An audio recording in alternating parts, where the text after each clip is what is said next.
Betapa dahsyatnya makanan haram. Kisah dari Syekh Abdullah Al-Madaniyah. Dikisahkan ada seorang pemuda yang mampu tawaf 1000 kali. Pemuda ini tidak mencolok di mata orang awam, tapi di mata Syekh Abdullah sangatlah mencolok. Setiap hari pemuda ini diperhatikan oleh Syekh Abdullah sembari menghitung, dan subhanallah, tawafnya pemuda ini memang benar 1000 kali. Lalu Syekh Abdullah mendekati pemuda ini dan berkenalan, kemudian mengajak pemuda ini ke rumahnya. Pemuda ini seorang yang alim, tidak curiga, ia selalu berhusnuzon kepada Syekh Abdullah. Saat di rumahnya, Syekh Abdullah menguji pemuda ini dengan menghidangkan makanan yang syubhat. Pemuda ini pun menyantap makanan yang diberikan Syekh Abdullah.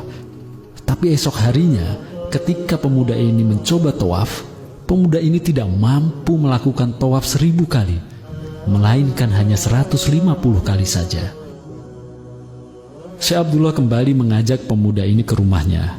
Beliau kembali menghidangkan makanan, namun kali ini makanan yang haram. Pemuda tersebut tetap tidak merasa curiga, hanya kemudian akhlak pemuda ini merosot jauh. Ia lebih suka marah-marah, sholat pun tidak tepat waktu.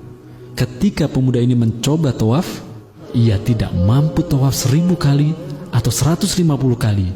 Ia hanya mampu melakukan tawaf 3 kali, dan itu pun sambil malas-malasan. Syekh Abdullah pun mendekati pemuda ini. Kali ini bukan menguji pemuda tersebut, melainkan mengobati pemuda tersebut dengan memberikan makanan yang halal. Dan subhanallah, pemuda ini saat kembali tawaf mampu melakukannya 200 kali, dan seterusnya, terus bertambah jumlahnya hingga 1000 kali. Akhirnya Syekh Abdullah berkata kepada pemuda tersebut, "Wahai hamba Allah yang soleh, maafkan aku. Sesungguhnya aku ingin mengujimu karena rasa kagumku kepadamu yang mampu tawaf 1000 kali."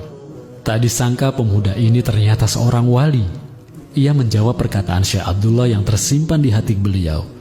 Pemuda itu berkata, "Aku tahu engkau mengujiku dengan makanan yang engkau berikan. Demi Allah, ayahku tidak pernah memberikan kepadaku rizki dari perkara yang syubhat, apalagi haram."